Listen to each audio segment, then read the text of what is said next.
Private limited में job किया 6 year. उसके बाद उन्होंने क्या है, मैं भी कोई और कंपनी में नौकरी किया। नौकरी के सिलसिला में मेरा जो कंपनी का एमडी है उनके कंपनी में मेरे को भेजा है। जो कंपनी ओनर है मिस्टर जॉन का नंबर और मेरा जो हस्बैंड है सौरभकांत तिवारी जी का नंबर देखे। उसके बाद मिस्टर जॉन से भी मैंने कांटेक्ट किया, मेरे हस्बैंड से भी मैंने कांटेक्ट किया। तो तिवारी जी से मेरा मीटिंग फिक्स्ड हो गया। केमिकल का एक डील थी। उसके बाद मीटिंग तो उनके साथ मैंने मीटिंग हुआ है। मीटिंग के बाद उन्होंने क्या है मेरे को डायरेक्ट प्रपोजल किया है, जे तुम मेरे को शादी करोगी। मैंने बोला देखिए सर, आप तो उम्र में भी बड़ा है, आपका पोजीशन हाई है, आपका धर्म भी चेंज है, नहीं हो सकती है। फिर बोला नहीं, मैं धर्म चेंज कर दूंगी तो शादी करोगी। मैंने बोला करके तो दिखाए, ऐसे ही बोला है, ऐसा कोई या नहीं है जो मैंने उनको या किया।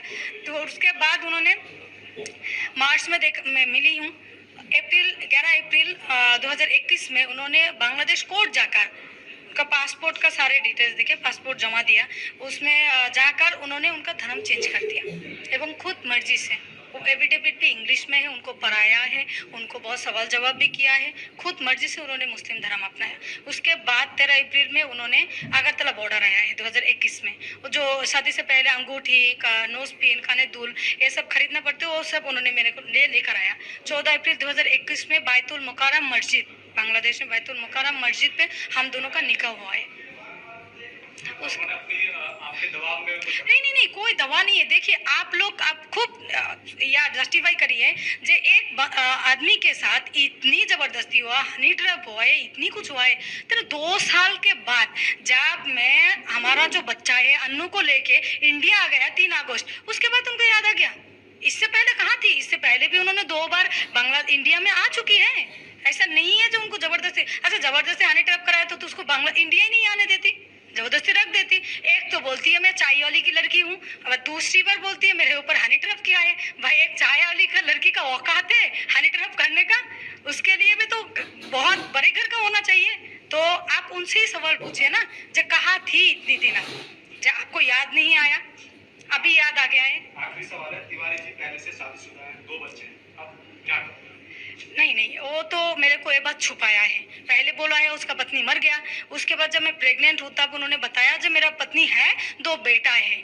उसके बाद भी उन्होंने झूठ बोला है। जब मेरा पत्नी के साथ मेरा कोई सेक्सुअल रिलेशन नहीं होती है, मेरे पत्नी के साथ मेरा कोई रिलेशन नहीं है, होती तो आती नहीं है इंडिया में, बांग्लादेश में। तो ये मेरे को एहसास दिलाया है। मैं बहुत रोया था, उनके से रिश्ता भी तोड़ने गया था, मैं फंदा भी लगाने गया था, तब मैं प्रेग्नेंट हूँ। फिर उन्होंने बोल रही है तू आप तो मुस्लिम है, एक तो तेरा पहला शादी है, पहला बच्चा है, तू तो को माफ भी कर दिया क्योंकि मैं गर्भवती थी उस टाइम पे। मेरा फर्स्ट शादी है, मेरा फर्स्ट बेबी है। तो अब तो समझती है जो मैं कितनी यहाँ थी। फिर उसके बाद तो बहुत अच्छे से मेरा संसार चला है। 24 दिसंबर 2022 में उन्होंने मेरे को छोड़ के, हमारा बच्चा को छोड़ के कंपनी क्वार्टर में छोड़ के आ गया है।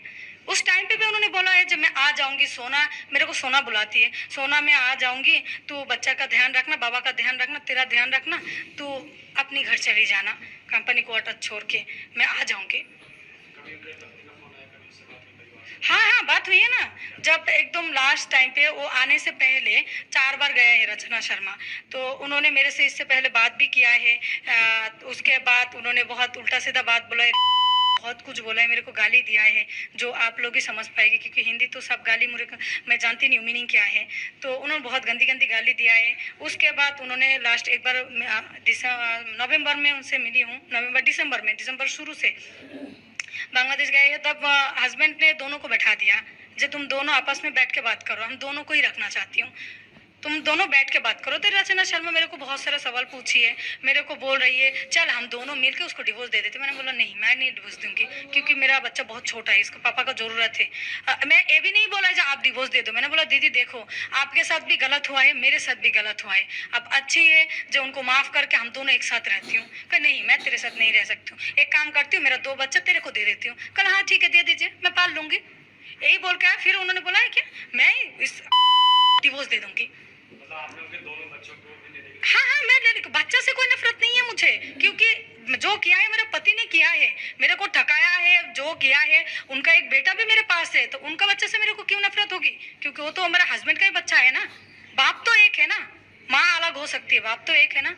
तो नहीं, मुझे नहीं कोई, मैं चाहती हूँ, देखिए मेरे साथ जो हुआ है बहुत गलत हुआ है, मेरे ज़िंदगी तो उन्होंने ख़त्म कर दिया है। मैं चाहती हूँ मेरे बच्चा को उसको बाप मिले, उसको पापा का प्यार मिले, 2 भाई का भी प्यार मिले, परिवार मिले। मैं मेरा बच्चा का हक चाहती हूँ।